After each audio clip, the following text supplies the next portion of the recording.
ଜଣେ ବ୍ୟକ୍ତିଙ୍କର 3 ଜଣ ବନ୍ଧୁ ଥିଲେ। ଯେତେବେଳେ ତାଙ୍କର ମୃତ୍ୟୁ ସମୟ ପାଖେଇ ଆସିଲା, ସେତେବେଳେ ନିଜ ବନ୍ଧୁମାନଙ୍କୁ ପାଖକୁ ଡାକି କହିଲେ, ତୁମେମାନେ ମୋର ଆଜୀବନ ସାଥିରେ ରହିଲ, କ'ଣ ମୃତ୍ୟୁ ପରେ ବି ମୋ ସାଥିରେ ରହିବ?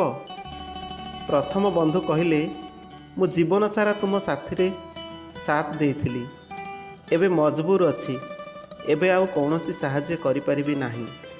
ଦ୍ୱିତୀୟ ବନ୍ଧୁ କହିଲେ, ମୁଁ ମୃତ୍ୟୁକୁ ଅଟକାଇ ପାରିବି ନାହିଁ, ଆଜୀବନ ତୁମର ପ୍ରତ୍ୟେକ ଅବସ୍ଥାରେ ସାଥ ଦେଇଛି, ମୁଁ ସୁନିଶ୍ଚିତ ଅନ୍ତିମ ସତ୍କାର ଭଲରେ କରିବି।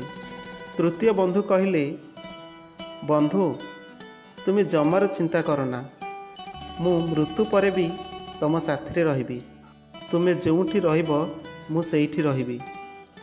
ଆଉ ସେଇ 3 ଜଣ ହେଉଛନ୍ତି ଧନ, ସ୍ତ୍ରୀ ଆଉ କର୍ମ।